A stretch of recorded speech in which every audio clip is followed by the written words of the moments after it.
Puji Tuhan kalau hari ini saya dipercayakan oleh Pak Gembala di tempat ini untuk boleh membagi berkat bagi kita semua dengan satu bagian firman Tuhan yang sudah ditetapkan oleh Jemaat Solafide Surabaya dari Lukas pasal 24 ayat 13 sampai dengan ayat 35. Namun pagi hari ini kita baca mulai ayat yang ke-20 sampai dengan ayatnya yang ke-24. Mulai ayat 20, Lukas pasal 24. Yang sudah menemukan, mari kita membaca sama-sama 2, 3. Tetapi imam-imam kepala dan pemimpin-pemimpin kami telah menyerahkan dia untuk dihukum mati dan mereka telah menyalibkannya. Padahal kami dahulu mengharapkan bahwa dialah yang datang untuk membebaskan bangsa Israel. Tetapi sementara itu telah lewat 3 hari sejak semuanya itu terjadi. Tetapi beberapa perempuan dari kalangan kami telah mengejutkan kami. Pagi-pagi buta mereka telah pergi ke kubur dan tidak menemukan mayatnya. Lalu mereka datang dengan berita bahwa telah kelihatan malaikat yang mengatakan bahwa ia hidup. Dan beberapa teman kami telah pergi ke kubur itu dan mendapati bahwa memang benar yang dikatakan perempuan-perempuan itu, tapi dia tidak mereka lihat.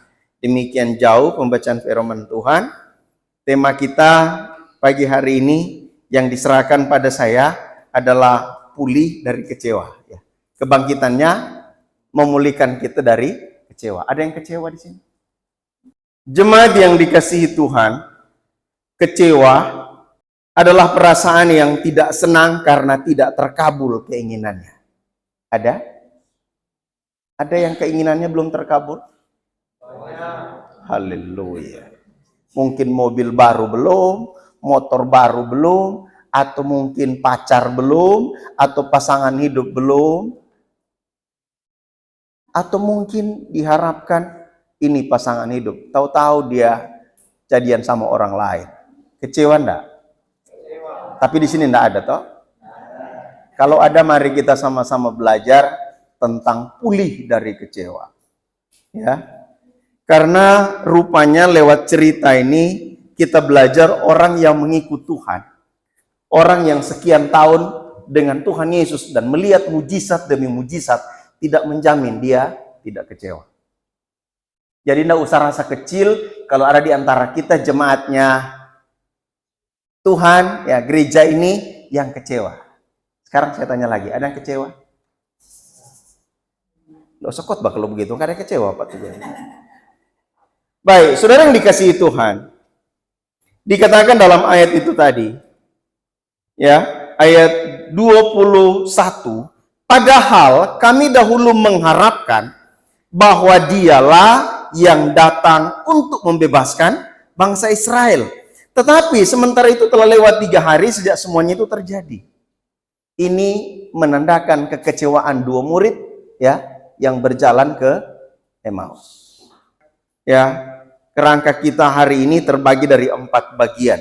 Yang pertama, alasan-alasan orang percaya harus pulih dari kecewa. Ya, apa alasannya? Kemudian tanda orang yang mengalami kekecewaan seperti apa? Jadi kalau tadi tidak ngaku, nanti sebentar juga ketahuan. Oh, tanda-tanda ini ada di kita. Itu menurut Alkitab, bukan menurut saya. Dan yang ketiga, ciri orang yang dipulihkan dari kekecewaan seperti apa? Jadi kalau kita bilang, kita sudah pulih, tapi ada tanda-tanda yang belum pulih dalam hidup kita, kita perlu bertobat dalam nama Tuhan Yesus. Dan yang terakhir, sikap atau tanda orang yang dipulihkan dari kecewa. Ya, nanti itu orang belajar sama-sama. Jadi, tanda orang yang mengalami kecewa seperti apa, dan orang yang pulih seperti apa, bagaimana kita pulih, kita belajar dari bagian ini. Kita mulai dari yang pertama. Baik. Bapak Ibu Saudara yang dikasihi oleh Tuhan, ada beberapa alasan yang diajarkan dalam bagian firman Tuhan ini. Alasan kenapa orang percaya, termasuk kita yang di tempat ini. Kita orang percaya?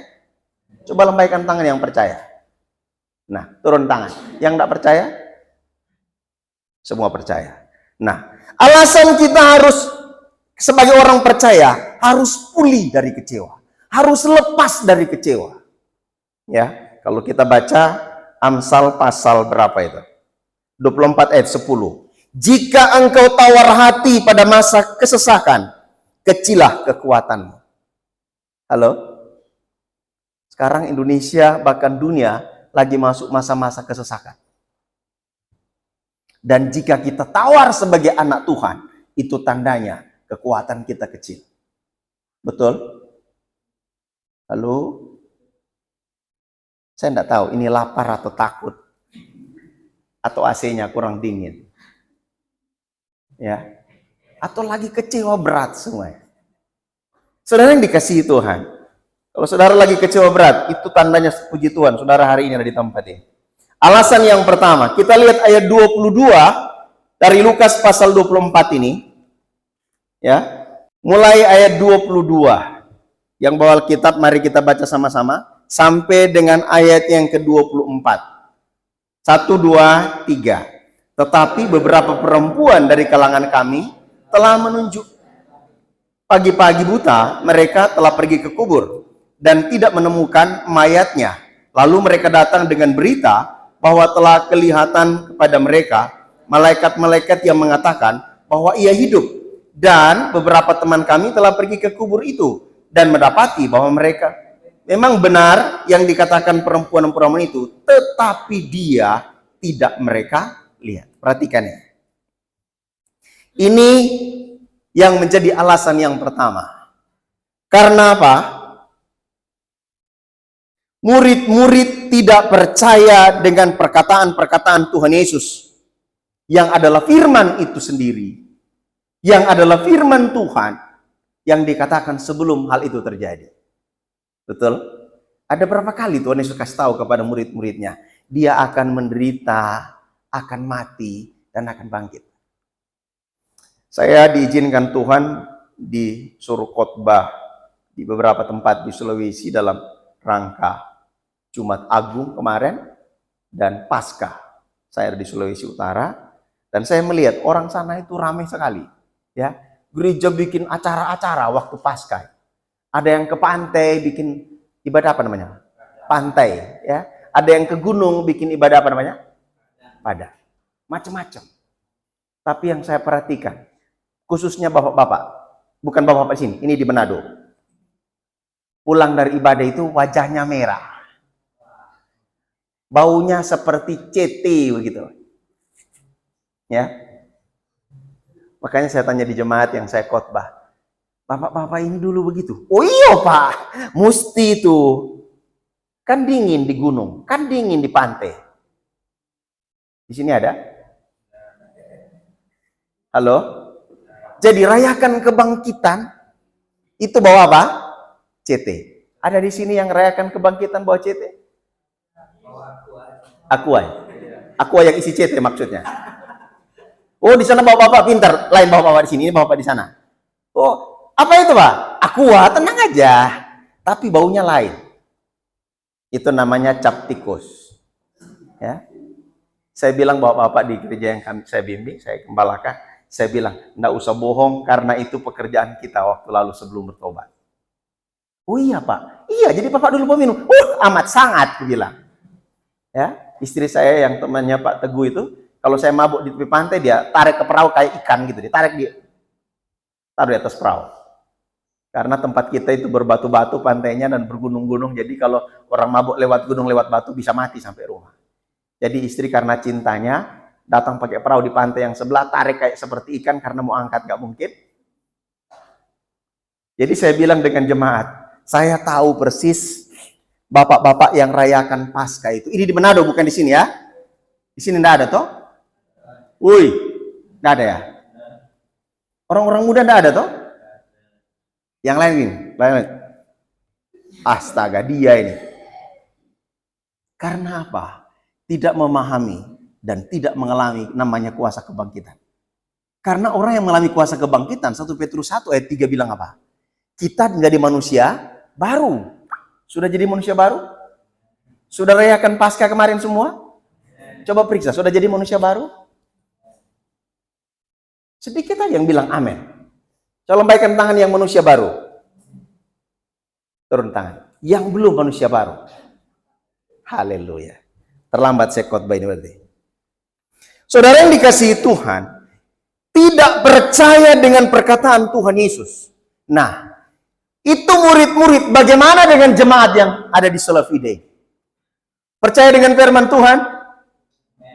Kalau kita tidak percaya dengan firman Tuhan, tidak percaya dengan firman Tuhan, yang kita baca, yang kita dengar tiap minggu, ya, atau mungkin ada hari-hari lain ketika engkau mendengarkan bagian firman Tuhan disampaikan kepadamu, kalau engkau tidak percaya, itu tandanya engkau sedang apa?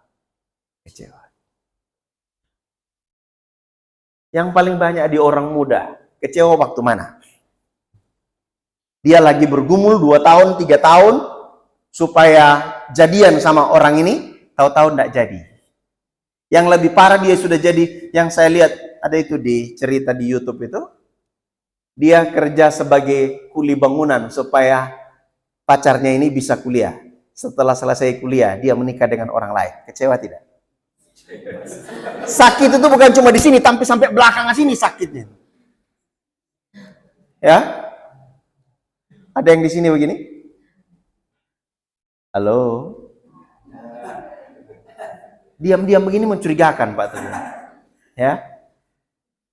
Tapi insya Allah nggak ada. Halo? Kalau ada bertobat dalam nama Tuhan Yesus. Karena firman Tuhan sudah bilang begini. Tidak baik kalau manusia itu hidup seorang diri. Jangan tersinggung yang masih bujang. Tapi ini motivasi maksudnya. Ya. Jadi kalau kita yakin bahwa Tuhan menghendaki supaya kita punya pasangan hidup. Ya. Tapi bukan berteriak ke pendeta. Pendeta mana janji Tuhan? Pendeta bilang aku tidak tahu janjimu sama Tuhan. Jadi saudara yang dikasih oleh Tuhan. Kalau kita percaya firman Tuhan, orang Kristen itu pasti sukacita. Tadi ada lagu apa? Terima sukacita surga. Haleluya. Sudah terima sukacita surga? Sukacita tapi mukanya kayak tahun 45 lagi. Kayak Paraden begitu. Mari cinta ada. Sini nggak ada. Ini di film Unyil saja. Karena apa? Cuma nyanyi ku terima sukacita, tapi dia justru kehilangan sukacita. Tapi saya percaya di sini enggak kehilangan. Amin. Halo? Ada sukacita? Daripada dipermalukan jadi. Ya. Ini yang membuat alasan orang percaya harus dipulihkan dari kecewa. Karena apa? Bahaya kalau tidak dipulihkan dari kecewa. Yosua pahlawan besar diingatkan oleh Tuhan, jangan sampai tawar hati. Rasul Paulus bilang kepada teman-temannya satu tim, kami tidak tawar hati sekalipun tubuh jasmani kami semakin apa? Merosot. Mungkin adakah di antara kita yang pikir-pikir, aduh ini mulai uban ini, umur mulai naik, pasangan hidup belum ada tanda-tanda ini Tuhan. Halo? Kalau Tuhan masih geser, itu berarti kita belum siap.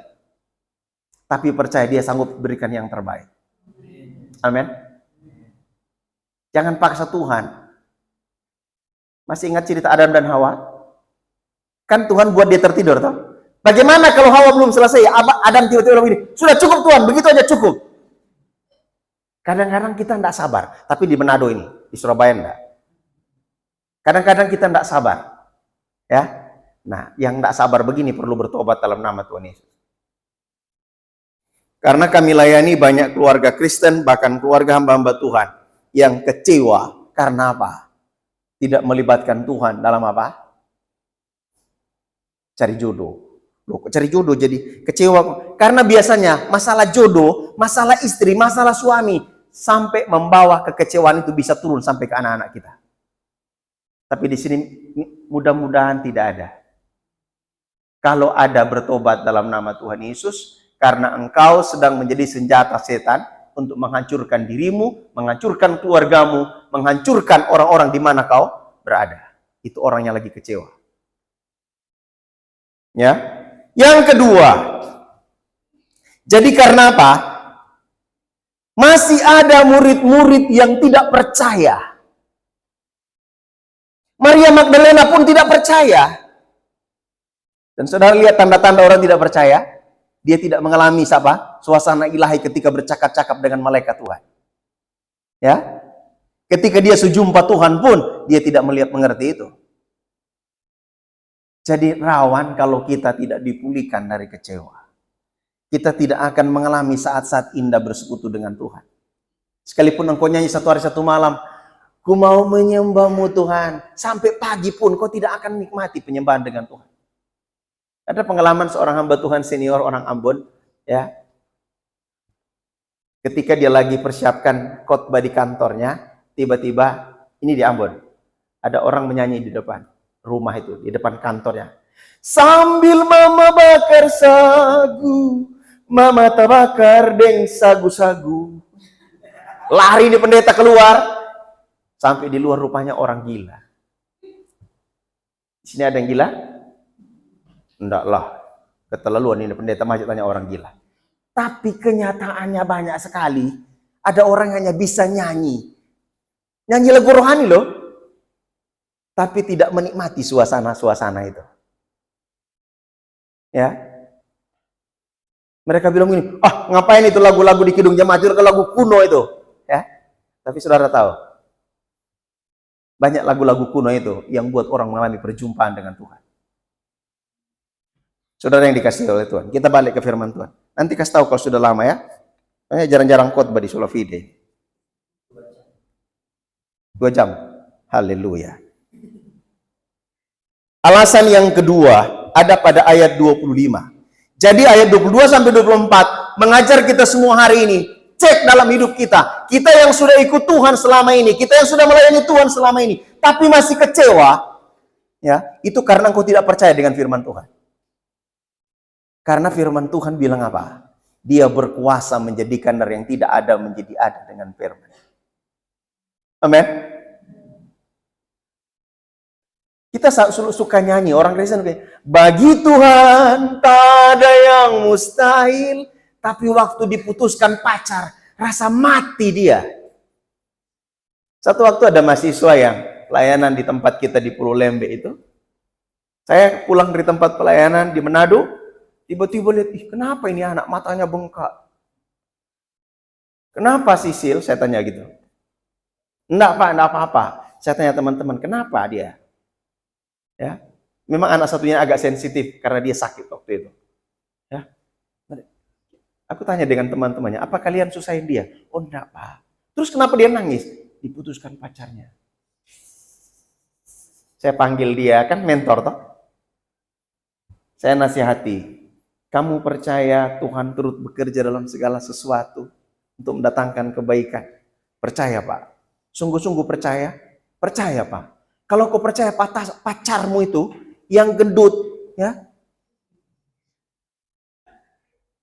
yang kan bukan yang sispek, maksudnya yang kayak yang lain-lain begitu, diputuskan karena Tuhan mau ganti dengan yang terbaik. Kau percaya? Percaya Bapak. Kalau begitu percaya, bertobat, minta ampun ke Tuhan. Ada yang diputuskan di sini? Ada yang kau rindukan belum terjadi sampai hari dalam hidupmu? Kalau orang percaya, dia percaya Roma 8 ayat 28, Allah turut bekerja dalam segala sesuatu, maka dia mampu bilang apa? Terima kasih Tuhan, Engkau baik. Engkau baik Tuhan. Ini tanda orang yang percaya dengan firman Tuhan. Dan orang yang percaya dengan firman Tuhan tidak gampang dikecewakan oleh setan. Karena apa? Dia tahu Allah itu tidak akan pernah tinggalkan dan biarkan dia sedikit pun. Amin. Di tengah-tengah masa sulit ini, ada orang bilang begini, aduh Pak, ini mesti begini, mesti begitu, kalau enggak bisa mati. Firman Tuhan bilang apa? Manusia tidak hidup dari apa? Roti, tapi dari apa? Setiap firman Tuhan. Saudara yang dikasihi oleh Tuhan. Jadi jangan cuma baca, jangan cuma dengar itu firman Tuhan, nggak percaya, maka saudara gampang dikecewakan. Ya. Dalam keluarga pun tidak sedikit yang kecewa suami-suami gara-gara apa? Istrinya tidak sesuai yang dia harapkan. Waktu menikah, saudara bersedia dalam suka dan duka? Ya, saya bersedia dalam suka dan duka. Baru 2 bulan. Nggak ke Indomaret karena nggak ada uang. Dia mulai ngomel. Apa pula kau bang? Sampai saat ini kau tidak pernah ajak aku jalan-jalan. Ada itu kan? Saya harap di sini tidak ada. Kau mau menikah tuh jalan-jalan. Halo? Makanya yang mau menikah itu, yang baru mau menikah tanya, kamu bawa aku jalan-jalan tidak? Kalau kau tidak mau bawa aku jalan-jalan, gagal menikah. Daripada kau kecewa untuk sudah menikah. Betul. Jadi tanya semua, enggak apa-apa. Kira-kira kalau aku minta TV, kau bisa kasih TV enggak? Kalau perlu catat, janji tanggal sekian, dia bilang kasih TV. Kan biar TV yang kecil itu toh. Kayak dulu kita kuliah kan ada TV kecil ya. Karena TV besar kan enggak mungkin. Jadi kami kuliah di lintas budaya itu, enggak boleh TV yang besar-besar. Jadi ada TV yang kalau ditutup pakai kaki langsung ketutup begitu. Ada dulu hitam putih itu toh. Makanya harus jelas, harus minta TV yang merek begini, yang besarnya seperti ini. Jangan kau cuma tulis, ya saya bersedia kasih TV. Ya belikanlah TV yang kalau ditutup sama kakinya, langsung tidak kelihatan. Saudara yang dikasihi Tuhan. Belum lama toh? Ayat 25 sekarang.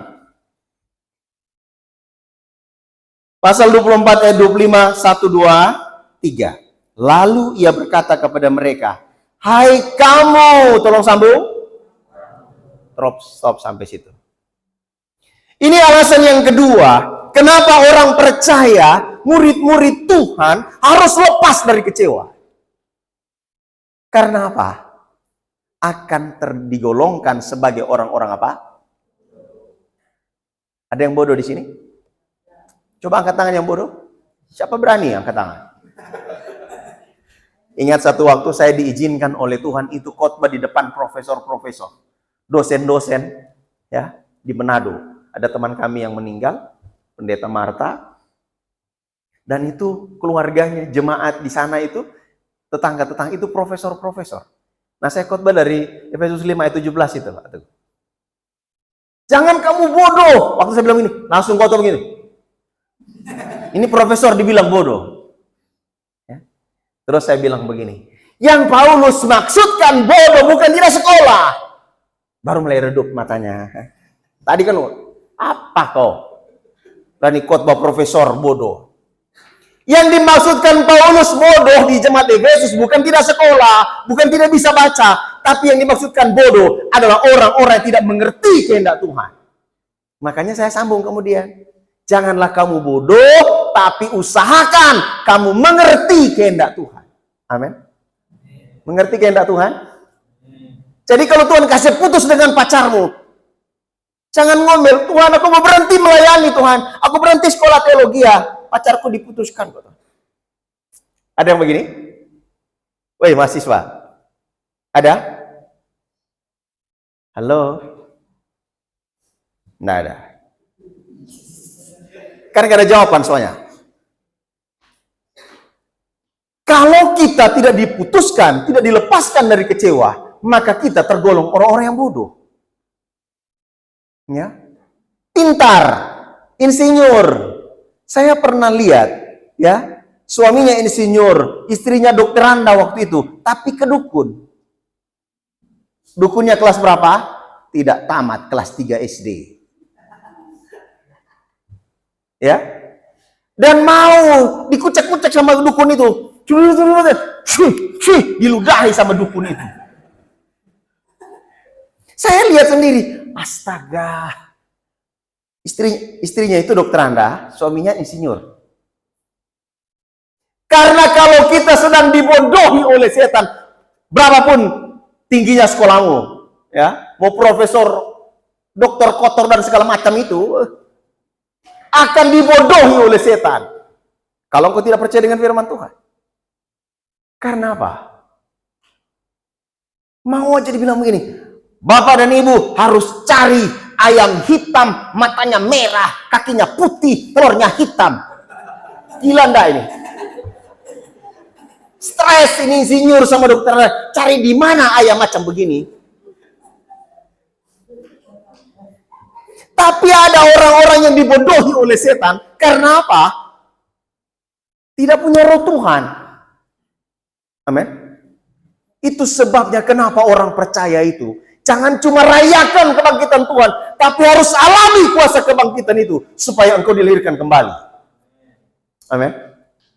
Kalau dilahirkan kembali itu berarti kita manusia baru. Manusia baru kata kita Kolose tidak mengucapkan kata-kata kotor. Di sini ada yang masih maki? Enggak ada.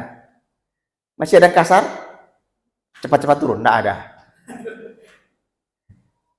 Tapi kalau engkau masih kasar dengan mamamu, kasar dengan papamu, kasar dengan istrimu, kasar dengan suami, tapi tidak ada yang kasar dengan suami di sini ya? Tidak ada ya? Tidak ketahuan maksudnya. Itu berarti kau belum jadi manusia baru.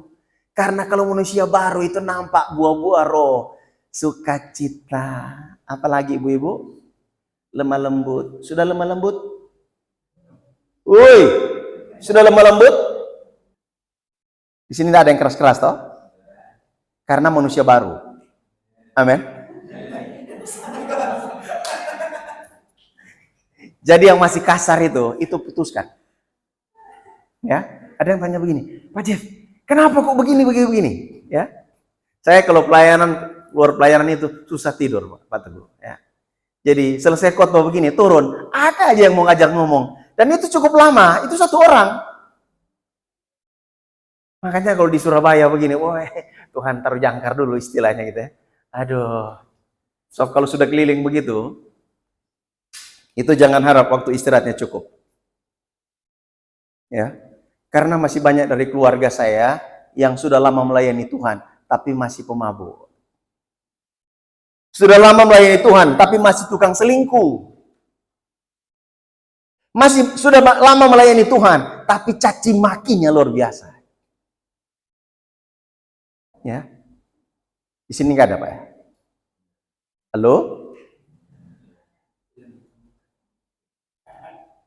Makanya sampai hari ini saya berdoa supaya Tuhan pindahkan ke Jawa, tapi belum pindah. Menikah jadi Jawa, tapi pelayanan tetap keliling-keliling.